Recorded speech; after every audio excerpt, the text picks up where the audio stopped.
শেখ হাসিনার পলায়নের পর কিংবা দেশ ত্যাগের পর থেকে আজকে পর্যন্ত যে পরিস্থিতি, হাতে এখনো আমরা একটা অস্থিতিশীল অবস্থার মধ্যে আছি। এর ভিতরেই দাবি উঠেছে সংস্কার করতে হবে, বিচার করতে হবে, নয়তো নির্বাচন হবে না, লেভেল প্লেইং ফিল্ড লাগবে। আবার কেউ কেউ বলছেন স্থানীয় সরকার, আগে নির্বাচন কিংবা পিআর পদ্ধতি, নানান জটিলতা।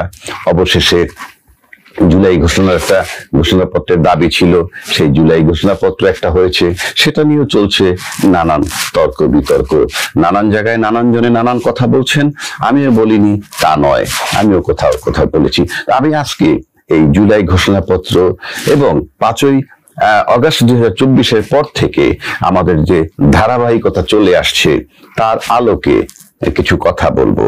এখানে ছাত্ররা যেমন বলেছে গণপরিষদ লাগবে, গণপরিষদের মাধ্যমে জুলাই ঘোষণাপত্র, জুলাই সনদ, হোয়াটএভার এটির সবকিছুর অ্যাপ্রুভাল দিতে হবে, এরকম কথা আছে এবং সেই দাবি তারা অনর। এমনকি আজকের পত্রিকাও দেখলাম ছাত্রদের দাবি হচ্ছে এই নতুন সংবিধান এবং গণপরিষদ। এই জায়গাগুলিতে আমি আসবো, তার আগে একটা কথা বলি। 5ই আগস্টের পর থেকে ধারাবাহিকভাবে বাংলাদেশে কি হলো। কেউ কেউ বলছেন যে 5ই আগস্টে শেখ হাসিনা চলে যাওয়ার পর 5ই আগস্ট থেকে 8ই আগস্ট ইউনূস সাহেব অন্তর্বর্তীকালীন সরকারের সরকার হিসাবে দায়িত্ব নেওয়ার পূর্ব পর্যন্ত দেশে কোনো সরকার ছিল না। এই কথাটা একেবারেই সঠিক নয়।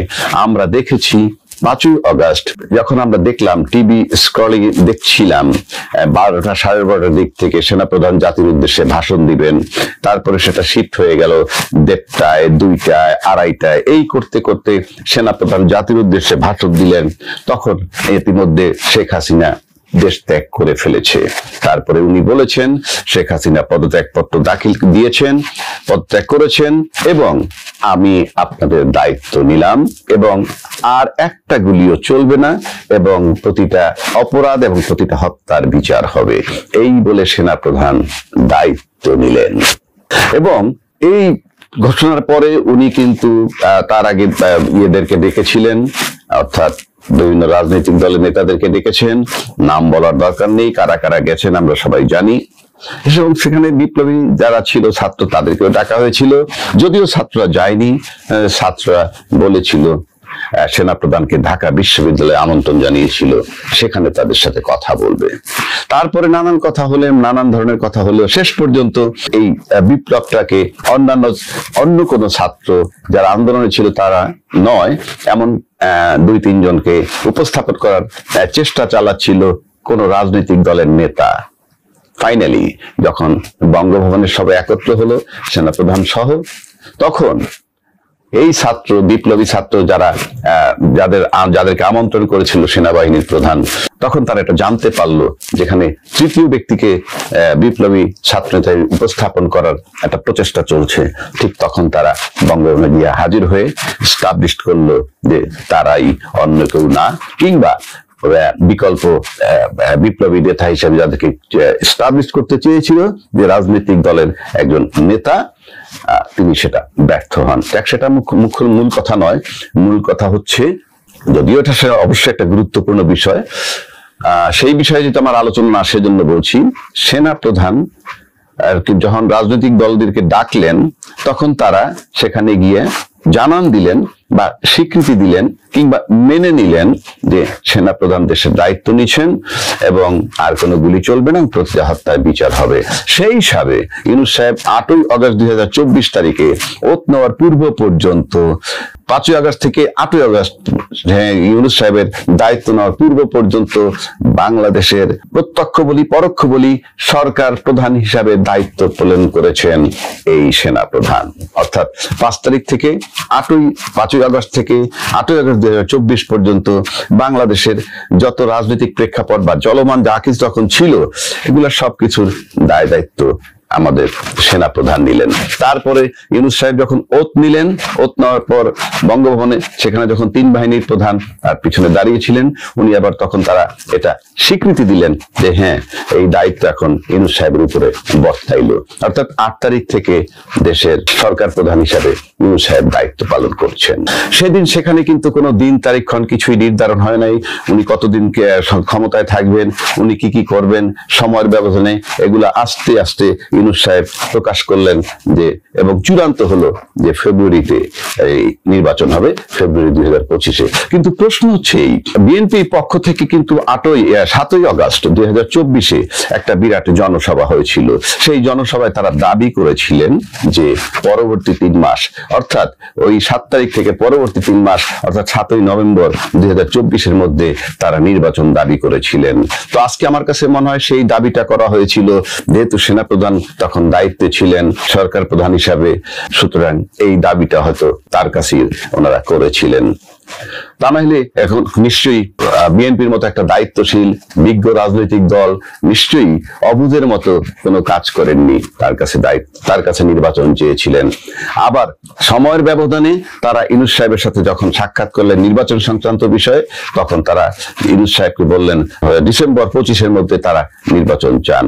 তাহলে এই 3 মাস, এই ডেটটা থেকে এই যে দাবিটা করেছিলেন 3 মাসের মধ্যে নির্বাচন সেনাপ্রধানের কাছে, সেই দাবিটা কিভাবে আবার শিফট হয়ে গেল 2025-এর ডিসেম্বরের মধ্যে নির্বাচন দাবি করলেন? এটা এই দুইটা কোন সংবিধানের আলোকে? কিন্তু সেনাপ্রধান যখন বলছিলেন আমি দায়িত্ব নিলাম, এই যে দায়িত্ব নিছেন সেটাও কোনো সংবিধানের আলোকে না। বাট রাষ্ট্র কখনো একটা মুহূর্ত মানে সরকার প্রধান ছাড়া থাকতে পারবে না। সেই হিসাবে ওই বিপ্লবের চরম সংকটের মধ্যে সেনাবাহিনীর প্রধান যখন এসে জনতার পাশে দাঁড়ালেন, তখন আমরা মনে করি যে ঘটনা যাই ঘটুক, উনি একটা সময় বিপ্লব বা অভ্যুত্থান, বিপ্লবকে মেনে নিয়ে বিপ্লবকে সমর্থন করেছেন এবং তিনি দায়িত্ব নিছেন।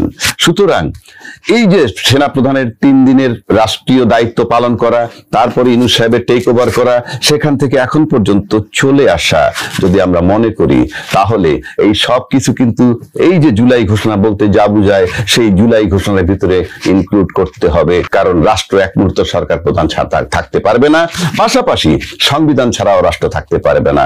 যেহেতু শেখ হাসিনা 5 তারিখে পলায়ন করেছেন এবং তার সাথে সাথে সুটকেসে করে তার সেই সংবিধান নিয়ে গেছেন, এবং সুপ্রিম কোর্টও বলেছে সাংবিধানিক সংকট বা সাংবিধানিক শূন্যতা পূরণ করার জন্য একটা সরকার গঠন করার কথা বলেছেন, সেই মোতাবেক ইউনূস সরকার। তাহলে সেনাপ্রধানের দায়িত্ব নেওয়া একটা অলিখিত সংবিধান, উনি কিন্তু লিখিত সংবিধানে নেন নাই। আবার ইউনূস সাহেব তিনিও চলছেন অলিখিত সংবিধানে। সুতরাং এই যে জিনিসগুলো, এগুলাকে জুলাই ঘোষণা বলতে যা বুঝায় তার ভিতরে ইনক্লুড করতে হবে। তা না হলে সেনাপ্রধানের দায়িত্ব পালন, ইউনূস সাহেবের দায়িত্ব পালন, এই সবকিছু সাংঘাতিক প্রশ্নের মুখোমুখি হবে। ইতিমধ্যে পতিত সরকারের পক্ষ থেকে সেনাপ্রধানকে বিশ্বাসঘাতক, মির্জাফর এমন কথা বলা হয়েছে। তো আমি মনে করি এই যে জুলাই ঘোষণাপত্র যেটা হয়েছে, সেই জুলাই ঘোষণাপত্রের ভিতরে এই জিনিসগুলোকে ইনক্লুড করতে হবে জুলাই ঘোষণাপত্র সংশোধন আকারে। এটা জাতির জন্য, তা নাহলে সাংঘাতিক ভাবে প্রশ্নের মুখোমুখি হবে সময়ের ব্যবধানে। আজকে সেনাপ্রধান, আজকে অন্তর্বর্তীকালীন সরকার প্রধান, সকলেই তারা মুখোমুখি হবে। সুতরাং আমি দেশের স্বার্থে, জনগণের স্বার্থে বলছি, জুলাই ঘোষণাপত্র, ইনফ্যাক্ট জুলাই ঘোষণাপত্র হবে একটা অন্তর্বর্তীকালীন সংবিধান, এবং এটা সংবিধানে পরবর্তী সংসদ এসে তফসিল আকারে সংযুক্ত রাখবে, এবং সেখানে এই সেনাপ্রধানের দায়িত্ব গ্রহণ 3 দিনের জন্য, তারপর ইউনূস সাহেবের দায়িত্ব গ্রহণ, এই সবগুলো কিন্তু ধারাবাহিকভাবে সন্নিবেশিত থাকতে হবে। এবং সেখানে ইউনূস সরকারের বিধান মেয়াদ দিতে হবে যে উনি 8ই আগস্ট 2024, আর তার আগে সেনাপ্রধানটা দিতে হবে যে 5ই আগস্ট 2024 থেকে 8ই আগস্ট 2024 ইউনূস সাহেবের দায়িত্ব নেওয়ার পূর্ব পর্যন্ত উনি সরকার প্রধান হিসাবে বা যেভাবেই বলি না কেন রাষ্ট্রের দায়িত্ব প্রধান নির্বাহী হিসেবে ছিলেন।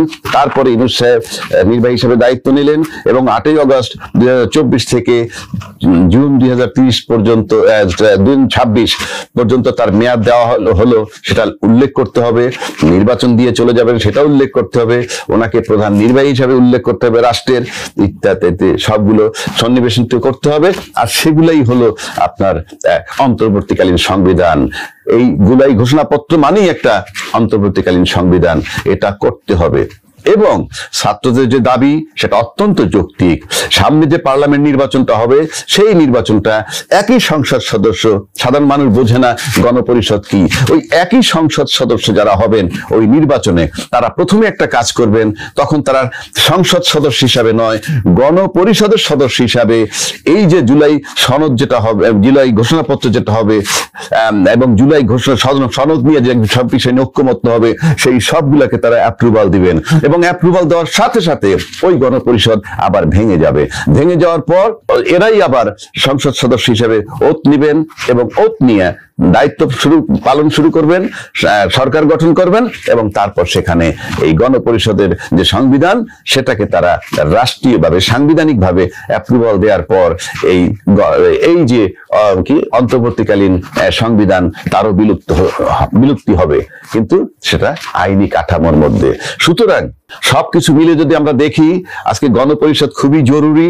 জুলাই ঘোষণাপত্রে সেনা প্রধানের 3 দিনের রাষ্ট্রের দায়িত্ব পালন, তারপর থেকে ইউনূসের রাষ্ট্রের দায়িত্ব পালন, ধারাবাহিকভাবে এই যে অলিখিতভাবে দায়িত্ব পালন করে আসতেছে, এই সবগুলা সন্নিবেশিত করতে হবে এই জুলাই পত্রের মধ্যে সংশোধনী আকারে এবং ঘোষণা করতে হবে এটা একটা বাংলাদেশের অন্তর্বর্তীকালীন সংবিধান।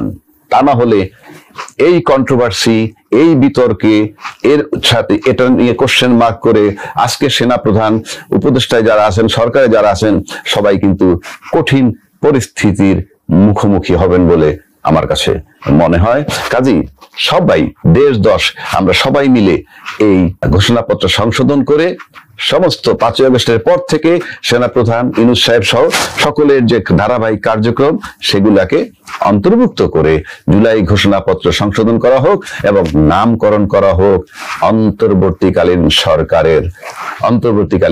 সংবিধান 2024।